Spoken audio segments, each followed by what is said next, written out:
All right, so today we're going to go over replacing the LCD screen on a Statim 2000 G4.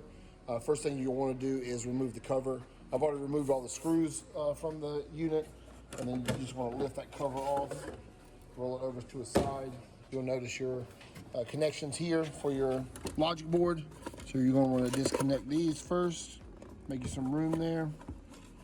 So now that we have unhooked the top cover from your unit here, what we're going to do is we're going to lift this little gate right here. Now you want to be gentle here because if you break this plastic gate, you're going to have to replace the logic board also. So you just want to kind of get a nail underneath it in the center, gently pull up on it just like that.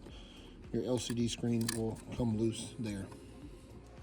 And you also want to verify that you have the proper LCD screen because there is a first gen, next gen. The difference in those, obviously the part numbers for the actual part, but the ribbon cable will be two different sizes. One is thinner and one is wider than the other. So if you have that issue before, do not take all your double-sided tape and things like that off because you will need to get a different part if you do have the wrong one. And then once you get the cover off and everything unhooked, you're going to want to get some sort of tool. I'm going to use a razor knife, but you want to get underneath the edge of your sticker here to get that loosened up, and then you can peel it at that point. You do want to make sure you get as much of the sticker up as you can because there will be some plastic backing on here, so you want to make sure you get all that up.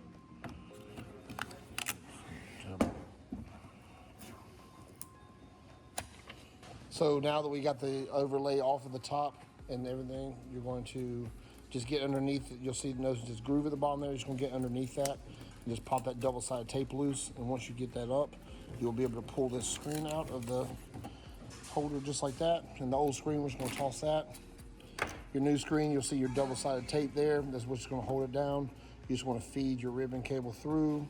Now, once we get that screen back through there, I normally leave the protective film on the front there until we hook everything up and verify that it is working, everything's working properly before we put the overlay back on.